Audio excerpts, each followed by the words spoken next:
Okay, of course, the much expected cabinet reshuffle is happening tonight, and it's expected to see a few new faces being appointed to President Cyril Ramaphosa's executive committee, and there are some clues as to who that may be, judging by the recent swearing in of members of parliament. We take a look at some of those profiles of the newly sworn in MPs and what kind of changes we can expect tonight. Newzroom Afrika's politics reporter Govan Whittles is in studio for that conversation, and so there is the obvious. We saw in February the swearing in of Paul Mashatile, Ramkhopa, and now we understand that Ibrahim Patel will be sworn in as a member of parliament just hours before the cabinet reshuffle. Is there anything to read into this? Certainly, because Ibrahim Patel, the Minister of Trade and Industry, had been a member of the cabinet who was not a member of parliament. Of course, the president allowed to make at least 2 appointments outside of MPs that are members of the ANC in parliament. The other important one, Inokolongwana, the finance minister who was sworn in a short while ago. We've prepared a graphic just to look at the movement of the people in parliament. Let's take a look at it now, and essentially, well, this is what we can expect from people who are going to be sworn in a little bit later or appointed to cabinet. This one points out that we do expect Paul Mashatile to be sworn in or to be appointed as the deputy president, and then Fikile Mbalula, who's obviously the secretary general, can't be transport minister now because that SG post at the ANC's headquarters is a permanent position, and he will need to be replaced. There is some speculation that Sihle Zigalala could be appointed in that position. Of course, it's too soon to tell at this moment.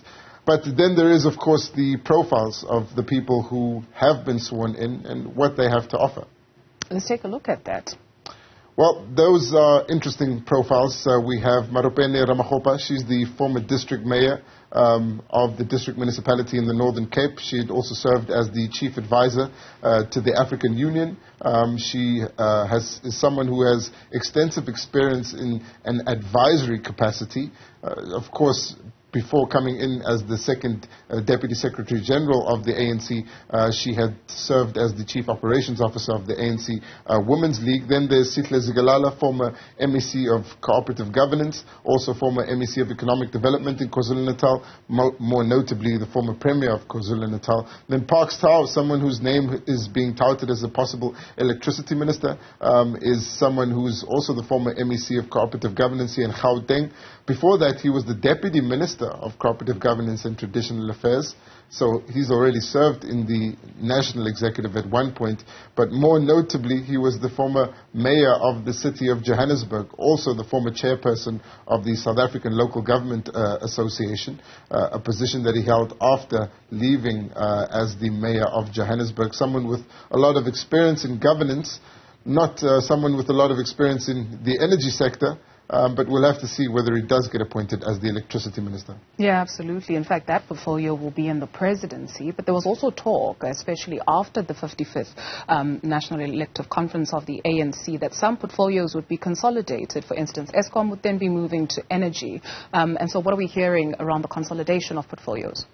That's unlikely to happen in this cabinet reshuffle. Instead, we're likely to see a filling of vacancies by the president. We also know that there have been some murmurs from within the ANC, people who aren't happy that they're not being appointed. We got a comment from the Secretary General of the ANC, Fikile Mbalula, with regards to that. Let's take a look at what he had to say about what the ANC expects ahead of this reshuffle. Reconstituting government, it will just be patch-ups to move with speed on all these things we are doing. Just look to 2024. You're looking at this thing now like as if now we are literally going to reconstitute government. No.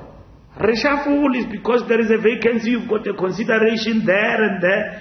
You apply your mind. So in a few moments, we'll be speaking to the Democratic Alliance in terms of that $580,000 that SARS now say they can't find a record of.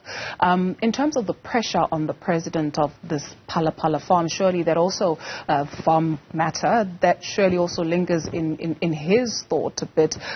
Any chances of actually seeing the president recuse himself? We know that in December he was actually asked to stay put and actually put his hat in the ring and go for this. That's unlikely to happen. What we have here is the president who's consolidated his position within the cabinet, but those considerations of resigning, which remain speculation, albeit from senior members of the ANC, happened within the context of the ANC. Right now, the president is heading towards the 2024 elections. He's likely to lead the ANC into those elections. And at this point, it looks like he hopes to do so by just filling the vacancies in his cabinet and then making a few considerate changes. That's exactly what the ANC thinks it will be. Well, those changes are speculated to be happening within the security cluster, within the economic cluster, but at this point, it's uncertain whether that will happen. The ANC says it expects patchwork. That's essentially filling of vacancies and perhaps lateral movement of ministers across portfolios. Will he fire a few ministers who are seen to not be performing in the eyes of South Africans? It's an expectation at this moment. But there have been a number of expectations that haven't been met leading up to tonight's announcement. Absolutely. So in essence, no major sweeping changes, but I guess we'll see tonight. Govan Whittles, thank you very much. Govan will have plenty for you, of course, on this developing story. And when the president makes that announcement of his cabinet reshuffle a little bit later on, do stay with us.